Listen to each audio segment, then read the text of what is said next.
Ловецът в гората трябва да влиза като в църква, с уважение и със смирение. Ходенето сред природата е нещо, което не може да се сравни с нищо друго. За мен това е и ловът.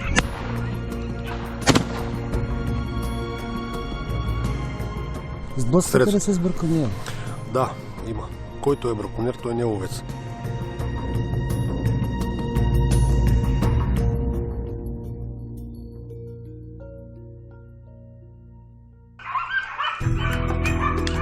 Идва! Барди! У нас има над 150 хиляди ловци. Тяхната дейност е регламентирана от Закона за лова и опазване на дивеча. Ние се радваме на природа, която има значително разнообразие от видове дивеч. Но на практика съществуването на дадени видове не е възможно без специални грижи.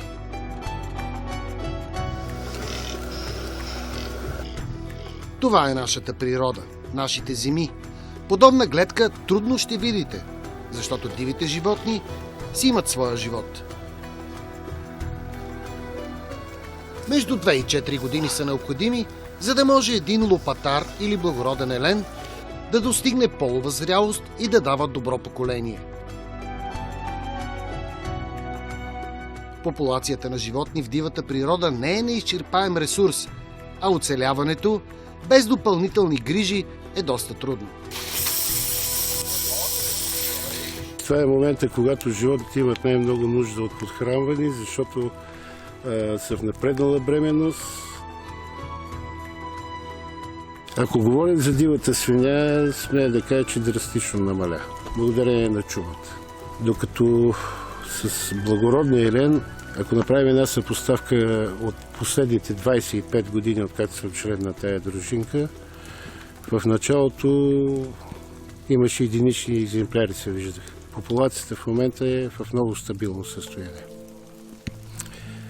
Друг е въпросът, че междуполовото съотношение в момента е в полза на женските, което до известна степен допринася не за много добри трофеи. Вие казвате нещо изключително важно. То всъщност това е ролята на ловец. Не просто да избива животните. Не. Сега, значи ще цитирам един наш възрастен колега, който има една такава сентенция за лова. Ловецът в гората трябва да влиза като в църква. С уважение и със смирение. Ловът не е продоволствие, ловът е удоволствие. Не е въпросът да стичнеш с пусъка и да убиеш или да застреляш някой животно. Казвам го по по-груб начин. Въпросът е да се умееш да го обгрижиш и да го отгледаш и когато му дойде времето, в най-подходящия момент, тогава да се отстреля. Всъщност гората и за животните не трябва ли човек да има отношение, както си стопанисва къщата? Естествено. Ние трябва да имаме винаги преди, че това са наши... Това е плод на нашия труд. Колкото сме по-отговорни, колкото сме по-загрижени за дивича като цяло, ще имаме толкова по-големи резултати. Казахте ми нещо много интересно, че ви се е случило по някой път да седите с пушката срещу животното, обаче да се отказвате да стреляте. Да, имало такива моменти. В тях човек осъзнава, че той е голям с това, което дава, а не с това, което взема. Това ли е причината всъщност вие да се захващате и много повече с работа по това да облагородявате места? Всъщност какво правите тук във вашия ловен район? В нашия ловен район правим много дивечови ниви. Да. Разчистваме много големи площи от храсти, тънки дървета. Облагородяваме ги, мулчираме ги, правим дивечови ниви, на който дивеча може спокойно да ходи на паша, да има база за развитие. Ежегодните вноски на членовете на Съюза на ловците и рибарите в България са един от начините да се поддържа популацията на различен вид дивеч у нас. Благодарение на Националната програма за разселване на дивеч През изминалите 10 години ние водиме точна статистика. Сме разселени над 2 милиона и 90 хиляди птици в природата и това всичко става на базата на отчисления от събрани пари от ловците. Какви са видовете, които вие отглеждате?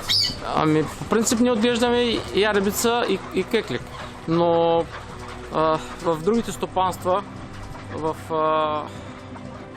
страната, които са към нас също, има където отглеждат фазан, патица, див заек. Плашат ли се от вас? Плашат се, разбира се. Те са диви птици, няма как да не се плашат. Това са диви птици, нали? Диви птици, разбира се. Тоест, те не могат да привикнат с вас. Не могат. Те ако привикнат с нас в природата, няма да могат да се оправят. Тая клетка е само мъжки, като сме отделили. След около една седмица започваме да ги чистосваме, да ги правим по двойки.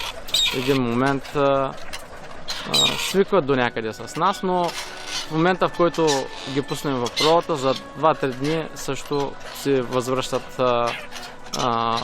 инстинкта, който е дивия инстинкт. Чакал и лисица. Безопасността е задължителна. Освен грижи за подпомагане на популацията, има и лов, който е насочен срещу хищници. Често пъти нарастването на техния брой води до вреди в природата. Лисици и чакали, които така нанасят щети на полезния дивеч, като яребици, фазани, зайчета и така нататък. Лесна ли е тази работа? Много е лесна за хора, които са подготвени за това. Много добри кучета трябва да има, иначе просто така сме гостували на места, където си мисля, че няма хищници и като отидем с няколко групи кучета и става забавно. Колко време е необходимо на едно куче, за да се обучи? Ами зависи от кучето. Някои кучета поемат бързо, но средно около година, когато има животни и може да навлезе и да стане добро. Вече с години се усъвършенства. Тук сега чакаме. Тук в момента чакаме. Колегите онли направиха проучване. Видяли са около 6 чакала. Иска се търпение. Пуснали са кучетата. Чуват се само тяхните камбанки. Тук в момента каква е тактиката? В момента сме заобградили цялото. То е ръкав заобиколен от ниви. И сме го заобградили от всякъде в момента и чакаме кучета да завадят. Само в момента, в който завадят кучета, животното се на някъде, трябва някой да го види. Ако ги изкарат кучетата, на къде ще тръгнат? Винаги тръгва срещу вятъра. Така ли бяха чакалите? Да. А защо? По вятъра винаги така тръгват. Няма как За да могат да усетят срещу тях дали има нещо. Да усетят, да. Появили се. Да, бе, тук се ме начакава. Обаче отива от страна. Кучето го наричка.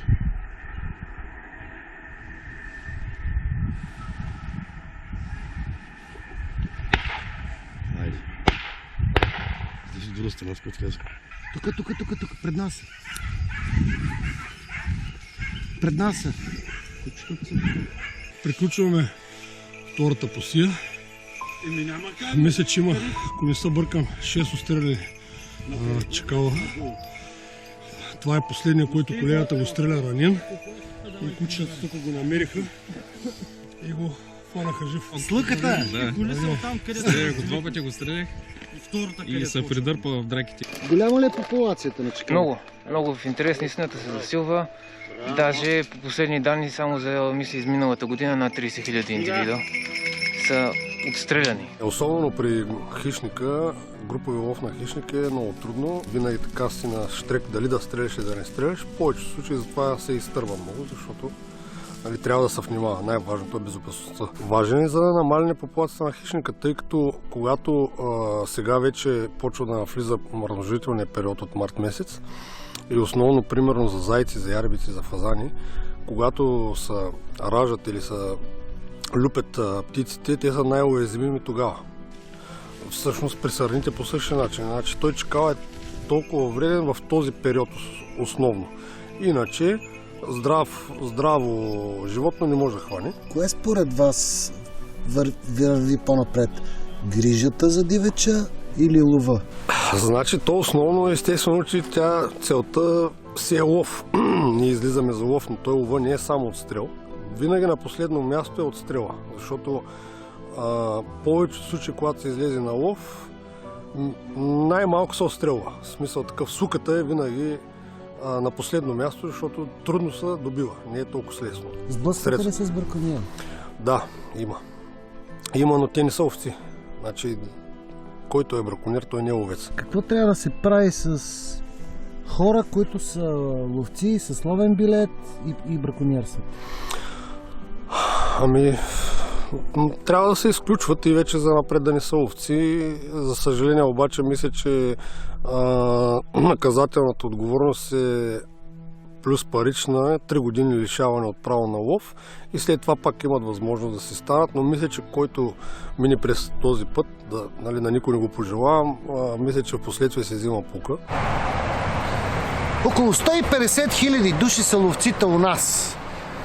За тях това е страст и хоби. Не би било справедливо, ако кажем, че те единствено и само се интересуват от това да отстрелят дадено животно. Лова е преди всичко отговорност. За да бъдеш ловец, ти трябва да познаваш животните, да не се стреля безразборно и да знаеш, че слуката не е на всяка цена. Ние трябва да пазим животните и да ловуваме по определен начин. Ако искаме да имаме все още лов. Лова е отговорност, иска хранене, иска грижа за животните. На много места това се прави, на други не се прави и основният проблем на лова е браконьерството, че много хора излизат и стрелят безразборно. Когато правиш това, което трябва, не стреляш безразборно, ти знаеш, че извършваш определена дейност. За мен лова не е на всяка цена.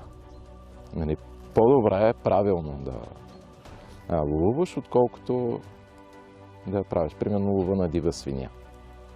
Отпред бяга майката и след нея бягат всички останали. Аз никога не си позволявам да стрелям майката.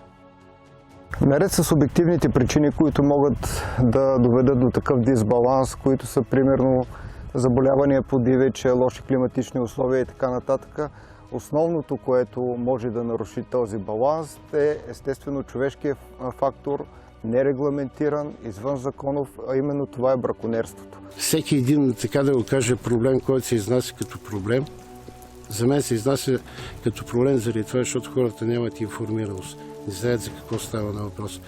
Те си мислят, че ние ловците сме просто едни убийци, които влизаме в гората и взимаме нещо от гората. Не е така. Ние полагаме немалко грижи. Може да не е много, може да не е достатъчно. Ние все пак нещо допринасяме. И най-важното е човек, като влезе в гората, да чувства удоволствието от това, което види. Не е въпрос всяко нещо, което шавне се стреля. Това нас не го приема. Не го разбирам. Ходенето сред природата е нещо, което не може да се сравни с нищо друго. Така и за мен това е и ловът. Ходенето в природата не е самоцел да отидеш да отстреляш, да убиеш животното. Ходенето е да отидеш, да видиш животните така как се движат, как се хранят, да ги наблюдаваш, да ги снимаш. Това е по-голямо удоволствие, отколкото самия отстрел на животните. Поне за мен е така.